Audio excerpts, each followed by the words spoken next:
This shot that opens Stanley Kubrick's Barry Lyndon might very well be a perfect representation of the entire film. A story of fate versus coincidence, symbolized by a duel in which the victor is near random. The narration introduces us to the humor in the absurd perception of civility in high society, and it's all amidst a picturesque backdrop reminiscent of 18th century paintings.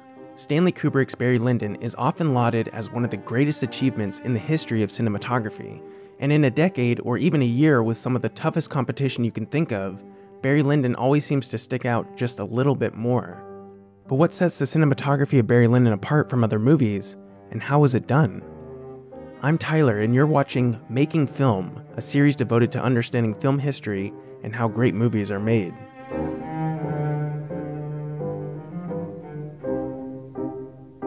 Barry Lyndon was shot entirely on location in England and Ireland, requiring the cast and crew of about 170 people to travel from location to location for 8.5 months. Shooting exteriors in these locations tended to be a bit difficult because of the abrupt changes in weather. Kubrick mentioned in an interview that the atmosphere of these locations limited his ability to make, quote, subtle aesthetic decisions. Kubrick insisted on using only natural light during these shots, so aside from basic framing, the production was pretty much at the mercy of how much light the clouds happened to let through at any given moment.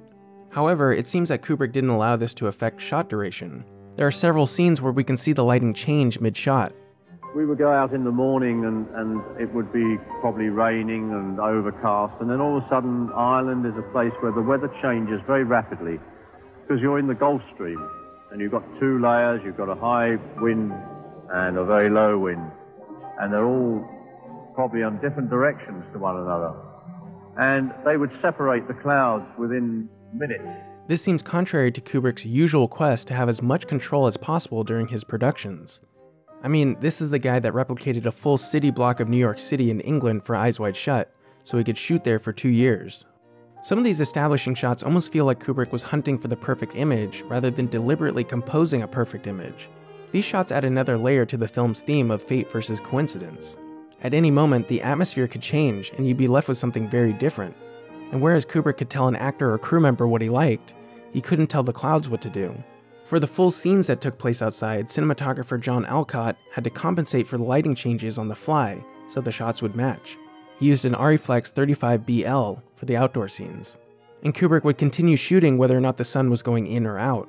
This camera featured an aperture control that was much larger than usual, and allowed you to make changes to the aperture of a lens from a gearing mechanism on the outside of the camera. This way you could make very minor adjustments in how much light the camera is letting in, even in the middle of a take. Alcott mentioned that the use of the aperture control was especially prevalent during the sequence in which Barry is buying a horse for his son. The sun was going in and out throughout the entire sequence. Sometimes by the end of a sequence, the lens was completely open and letting in as much light as possible. For the scene where Barry is robbed, Alcott said, "We started off with a good day, and there's plenty of light in the beginning, but the last part of that sequence was shot with the T1.2 lens wide open. In order to match the brilliance of the normal daylight, one had to be very fully exposed." Barry's first battle sequence opens with a tracking shot that was filmed by one of 3 cameras running simultaneously along an 800-foot track. This shot was particularly difficult because it starts at the end of a 250mm zoom lens. As you probably know, the more you've zoomed in, the more exaggerated each little bump in the camera movement registers. All of the close-ups in this sequence were shot from the end of that 250mm zoom lens. Here's another view of the track. That's Kubrick's daughter Vivian, who makes a cameo at the dinner scene sitting next to her sister, Katharina. This scene is yet another visual example of the theme of fate versus coincidence. The English army marches towards the firing guns of the French. The English continue to march as their comrades are struck and fall at random. How easily Barry's life, and consequently the story, could end at any moment. It's a common misconception that all of the shots in Barry Lyndon were lit exclusively by natural light. Quite often for interior scenes, they would see how the natural daylight would illuminate a room, and then recreate the look using lights called mini brutes, placed outside. And then they would diffuse the light by taping tracing paper or a similar plastic material to the windows. Kubrick said that when he shot toward the window, the tracing paper caused a very beautiful and realistic flare effect.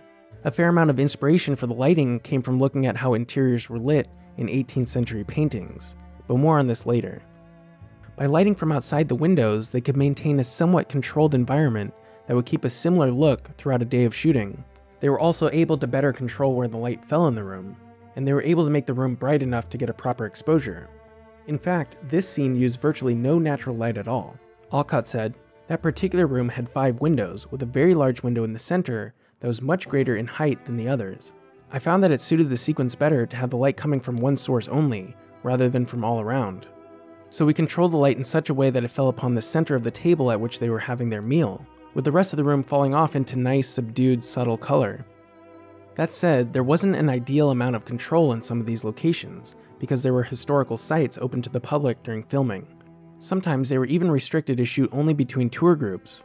In fact, one of these locations was actually used for the most difficult shot in the film, the one where Barry is given the brush off at the restaurant. Alcott explains, "That involved a 180-degree pan, and what made it difficult was the fluctuations in the weather outside. There were many windows, and I had lights hidden behind the brickwork and beaming through the windows. The outside light was going up and down so much that we had to keep changing things to make sure the windows wouldn't blow out excessively. This was most difficult to do because any time I changed the gels on the windows, I had to change the lights outside in order to avoid getting too much light inside and not enough outside. I watched this shot over and over, and on close inspection you can actually just barely see one of the lights from outside the window accidentally made it into the film." To maintain a consistent look throughout the film, Alcott pushed development of all of the film one stop: the exteriors, interiors, and candlelight shots, whether they needed it or not. Although he often did need it, and shot many scenes with a wide-open T1.2 lens. Visual consistency was the same reason that Alcott never used an 85 filter for exterior shots. An 85 filter is often used in films to create a warm look, where there is less blue and more orange in the shot. He felt that if he used an 85 filter, he would need to use it for every shot. Nevertheless, Alcott did use colored gels on the lights for different effects. Alcott said, "An example that comes to mind is the scene in Barry's room after he has his leg amputated. I used a light coming through the window with an extra 1/2 sepia over it in order to give a warm effect to the backlight and side light. In other words, a 50% overcorrection.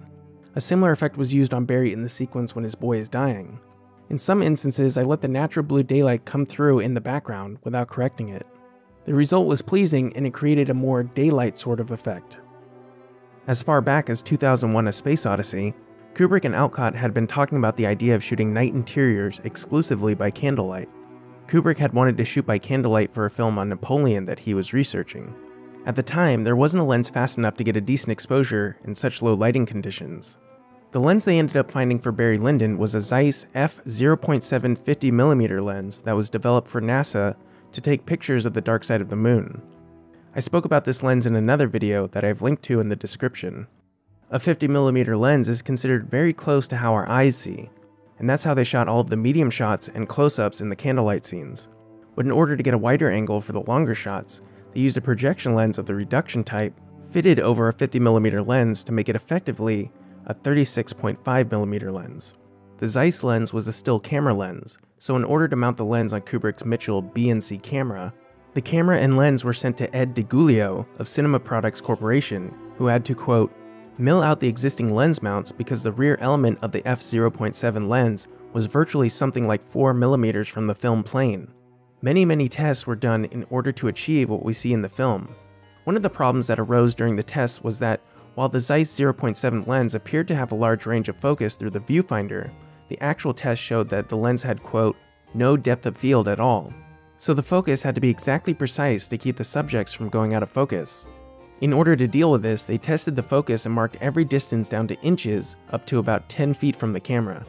Alcott says, "My focus operator, Doug Milsom, used a closed-circuit video camera as the only way to keep track of the distances with any degree of accuracy. The video camera was placed at a 90-degree angle to the film camera position and was monitored by means of a TV screen mounted above the camera lens scale.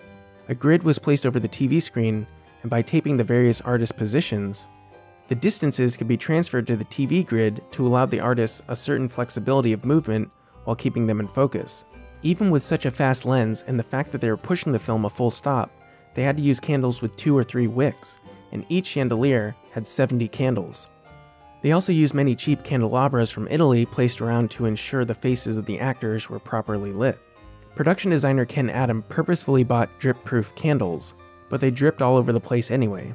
And in scenes such as the one where Lord Ludd loses a lot of money gambling, Alcott mounted metal reflectors above the two chandeliers to not only reflect the light and help illuminate the room, but it also acted as a heat shield to prevent the candle flames from burning the ceilings and paintings of these real historical sites. When asked if he plans camera movements beforehand, Kubrick said, "Very rarely. I think there is virtually no point in putting camera instructions into a screenplay, and only if some really important camera idea occurs to me do I write it down. When you rehearse a scene, it is usually best not to think about the camera at all. If you do, I have found that it invariably interferes with the fullest exploration of the ideas of the scene. When at last something happens which you know is worth filming, that is the time to decide how to shoot it." I feel like I haven't heard of it done quite this way before, but it makes sense. This way, the camera work is really serving the performance instead of the other way around, which would likely arise from extensive storyboarding. Of course, there aren't many complex sequences in Barry Lyndon, but if you disregard the camera during rehearsals, you see the scene as something unfolding rather than something to be filmed. Then you can come up with shots based on how you experience the scene.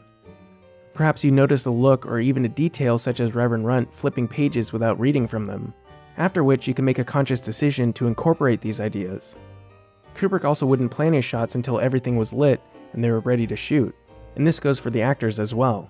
We had to be dressed and ready in our costumes and everything at dawn because he said, "Oh, I can't design the shot unless you're exactly in fit and ready and in costume." He also didn't use stand-ins to light the scenes. All of the actors had to be there in full costume and makeup so he could light to how it will actually look in the film. He'd walk around with a viewfinder and just keep putting different lenses on, and you'd run through it once, you'd run through it twice, you'd run through it 100 times, if necessary, till he found his first shot. Ryan O'Neal said, "The toughest part of Stanley's day was finding the right first shot. Once he did that, other shots fell into place. But he agonized over that first one." O'Neal mentioned a particular occasion where Kubrick was having such trouble coming up with the right shot that he searched through a book of 18th century art reproductions and posed the actors in the same position as the subjects of one of the paintings. As you can obviously tell, 18th century paintings were a great source of inspiration for the cinematography in Barry Lyndon. Alcott said that they studied the lighting effects achieved in the paintings of the Dutch masters, but the effect seemed a bit flat, so they decided to light more from the side. Many of the compositions and camera setups referenced actual paintings of that time period. One particular motif you'll notice is the slow zoom out. They achieved these shots with an ingenue 10:1 zoom lens on an Reflex 35BL. De Giulio made a motorized zoom control called a joystick that allowed them to zoom out as precisely and slowly as they wanted without coming to a sudden stop. It has been said that the zooming out motif could be meant to purposefully distance the viewer in order to see how trivial all of the fighting and scheming is. However, it is perhaps also for a practical reason. By starting close and zooming out, we can have our attention directed to something specific while still being ultimately presented with a large scenic painting, so to speak. Want more Barry Lyndon? I have not received satisfaction. Let me know in the comments. This video was suggested by my patrons and voted on by you. If you'd like to be a part of the suggesting process, head on over to Patreon now and pledge $1 or more, and you'll be able to submit 3 of your favorite movies for the next vote. And if you're new here, please hit that subscribe button now because there are plenty more videos on the way for cinephiles like you. Thanks again for watching.